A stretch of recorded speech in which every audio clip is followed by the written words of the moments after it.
All right, guys, we're back on live, and that went a little bit longer, but I think there's a good little bit of networking that went on there, so that's all fantastic. We've now got. I'm actually just going to move an item forward. We're at 6. We just finished 6.3. I'm going to bring 9 forward with regards to reports. This is the update on the implementation of the housing strategy proposal for a community and affordable housing seed fund. I hope you've. Anyway, I'll pass over to Steve and Chris. Thank you very much. Kia ora, thank you. I think it's with pleasure that today we are coming back to the table with what is effectively our first public update on the implementation of the housing strategy.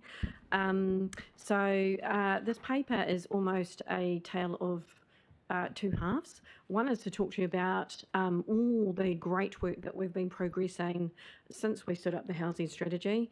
And the second half of it is to talk to you about I'm going to call it a special opportunity off the back of better off funding that central government had offered when the what was now Affordable Waters, but when Three Waters had kicked off and work was underway.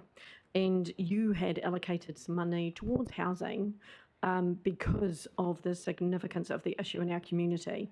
So we wanted to talk to you a bit about what's happening with that. I also just want to say, because this is contextual rather than what the team is going to lean into, the reason that we're coming to you to talk about a contestable community affordable housing seed fund is because the coalition government has released an announcement that there will be a $1 billion social and affordable housing fund that's coming out. And this is a great opportunity for us to support our sector to be ready to be able to apply for that fund, which we think is pretty important, given that we know that we've got a housing crisis in Kapiti. I also just want to note, we aren't going to lean and talk into this a lot, but we are working with the Ministry of Housing and Urban Development on that fund. So they've asked us to be part of a small team of people at a local government level who are going to provide some input and advice on how that fund might be set up and how it might operate. So that's pretty exciting, and just talks to the really good relationship that we are building with our central government colleagues to try and make sure that we're bringing local and central government together. So I just wanted to give that open context, and then we'll get into the good stuff. So thank you to the team, and I just want to acknowledge Ivona, who's joining us at the table. This is your first time at the council table, so welcome, Ivona, and you also wrote this paper, so thank you. And I'll hand over to Stephen. Thank you, Chris. Morning, everyone. So this paper basically follows a briefing we gave to council last week, in which we gave an update on the implementation of the housing strategy. We also outlined some details about a number of projects that we have commenced accessing the better off funding that Chris referred to. And we go into quite a bit of detail about the contestable housing seed fund.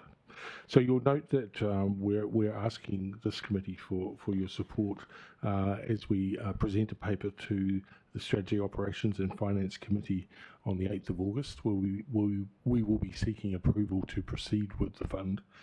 But you'll note as well that we're asking that the the delegated authority to award the fund be given to this committee, and ask for a nominee on an independent panel to assist us to assess the applications to the fund. I think in terms of the housing strategy work, we outline the variety of projects that we're working on. I think that we update you quite often on the older persons housing review and the formation of the Affordable Housing Trust, but I think it is important to recognise that there are a range of activities identified in the housing strategy and a number of actions, and we're working on quite a number of those fronts. And I think the better off funding projects will help us to progress as we work through the implementation of the strategy. So, yeah, I'll take it for read in terms of the detail of the paper, but yeah, any questions? Okay. Thank you for the introduction there, Stephen. I have a couple of questions with regards to nothing too over the top, to be honest. Just bear with me here for a sec.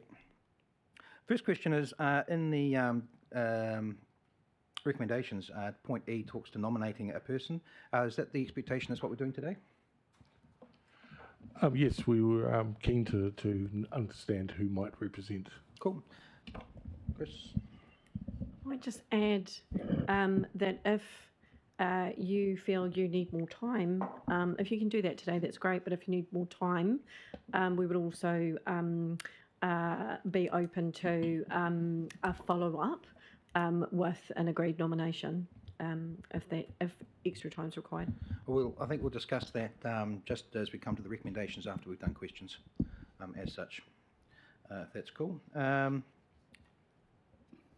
Just want to clarify, the fund is $150,000, is that correct? And the total going to general housing was 500, but that's been used pretty much to get work moving along. But for this particular fund, it's 150,000. Yes, that's cool. Correct. Yep. What sort of time frame do we have? Are we looking to have this in place and be putting applications or putting this out for people to apply for? What we're working to is we're wanting to distribute the fund by the end of this calendar year. So working through a process of submissions being called for in August and September. Okay. Bit of a digression here, but I just wanted to acknowledge the work that both Steve, Darren, and your team have done and Chris with regards to building the relationships into central government and how we are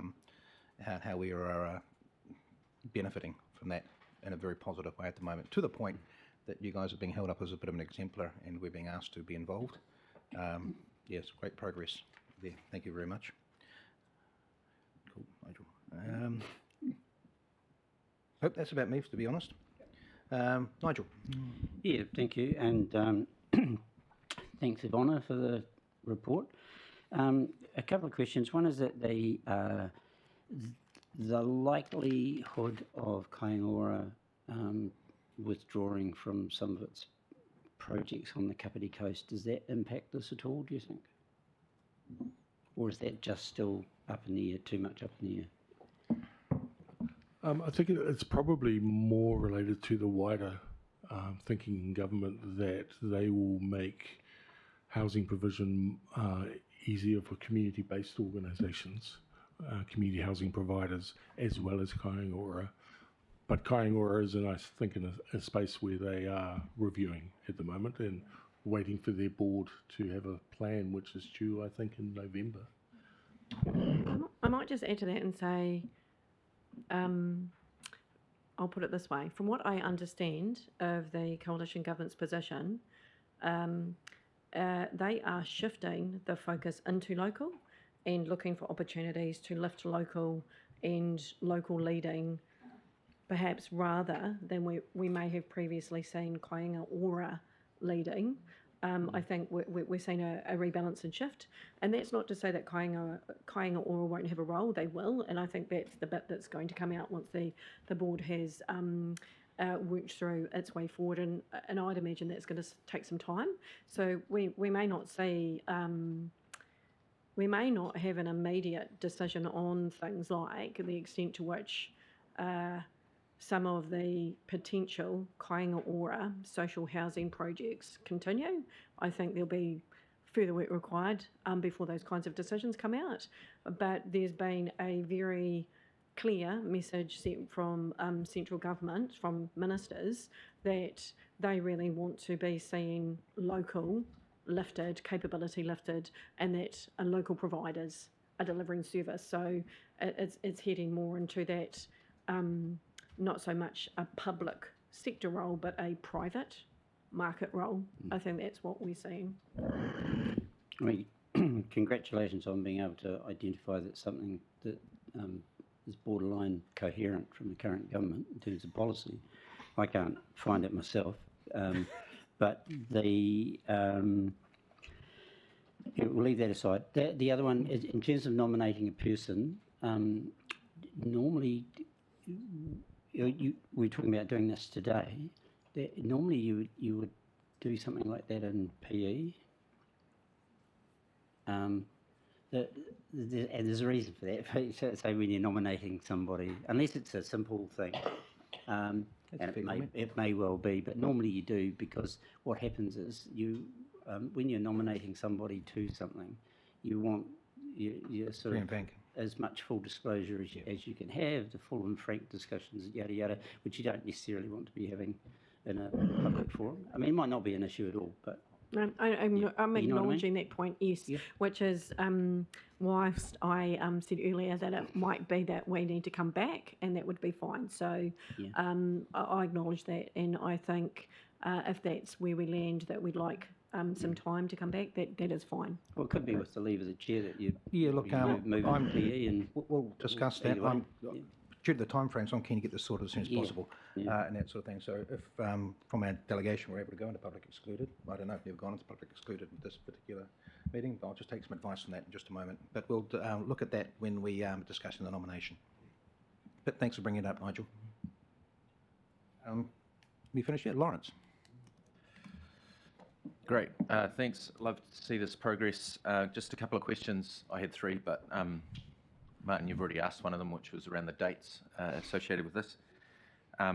They're a pretty tight time frame, I would suggest. Can you, related to this, in point 10 of the report, you talk about the affordable housing trust that we're establishing.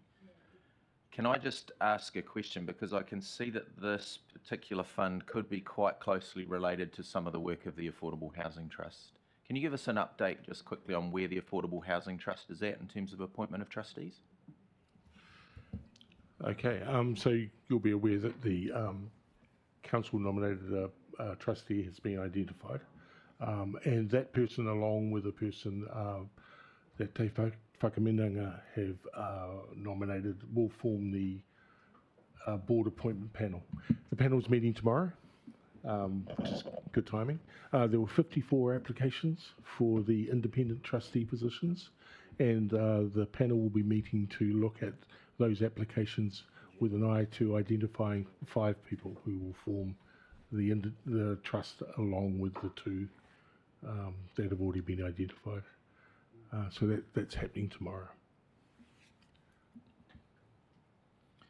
That's cool. That's pretty closely related to this fund work, I would suggest. So it would be nice to see that landed before we start making decisions.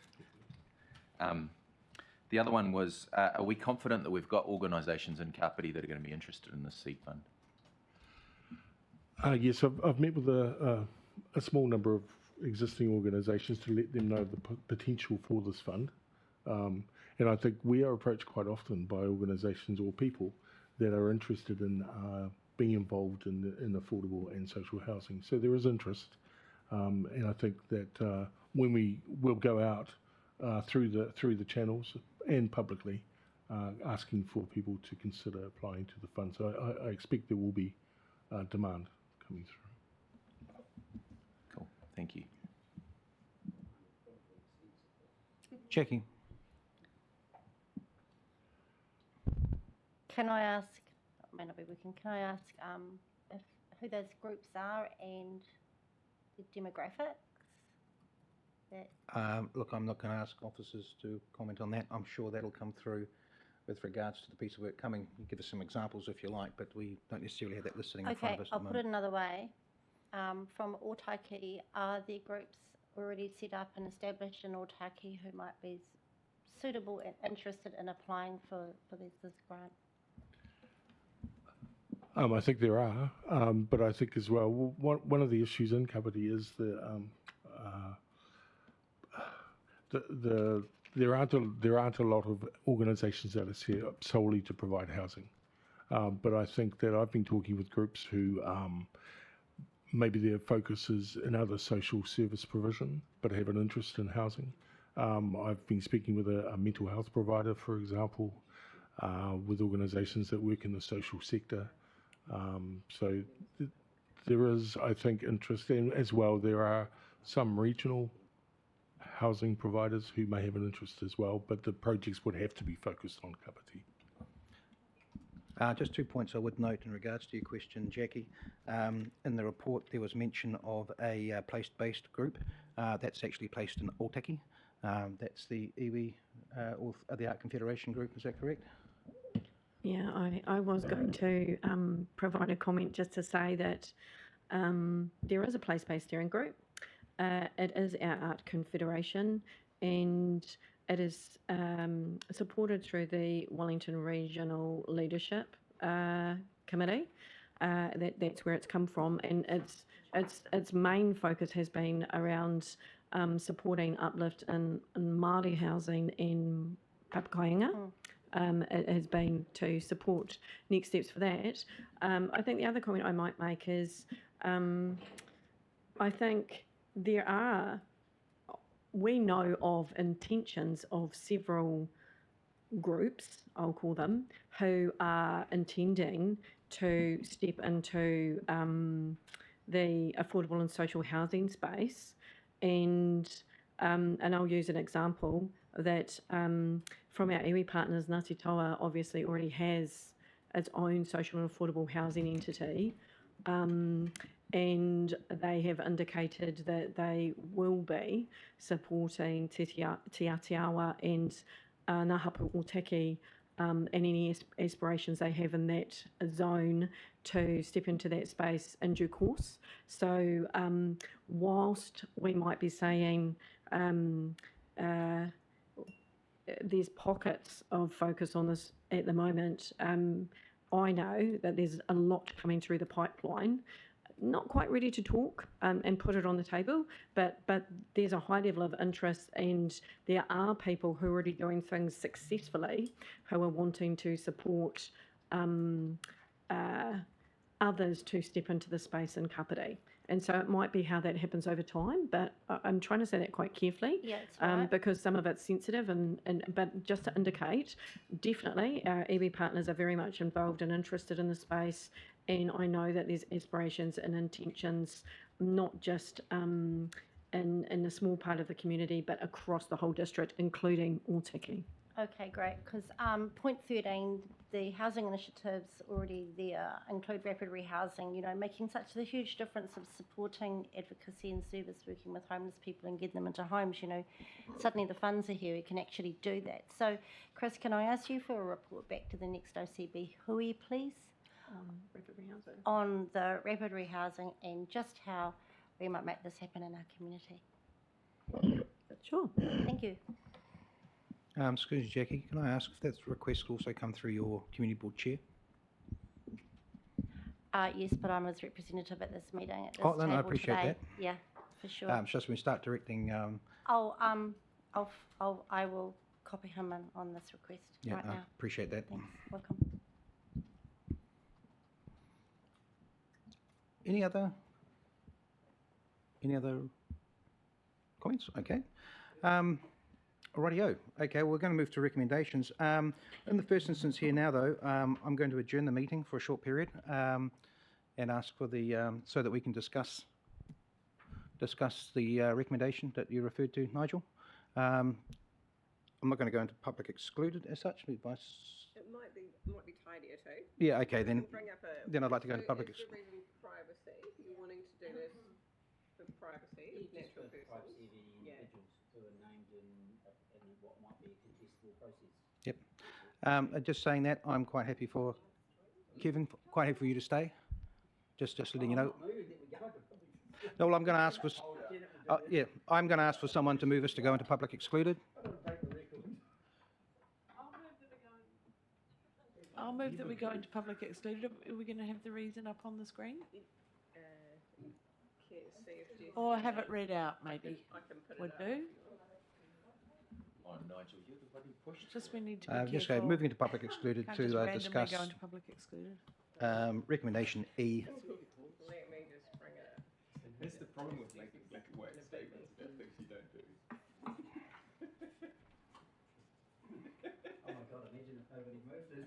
It's okay, I'm moving it, Nigel.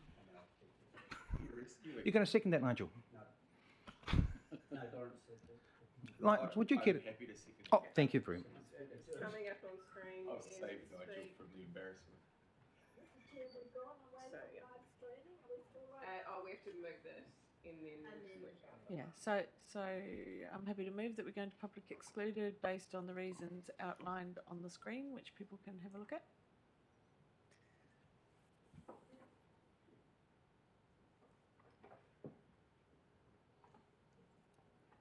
And I'm happy to second that.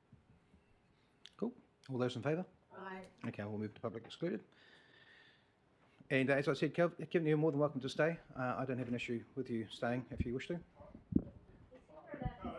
Oh, sorry.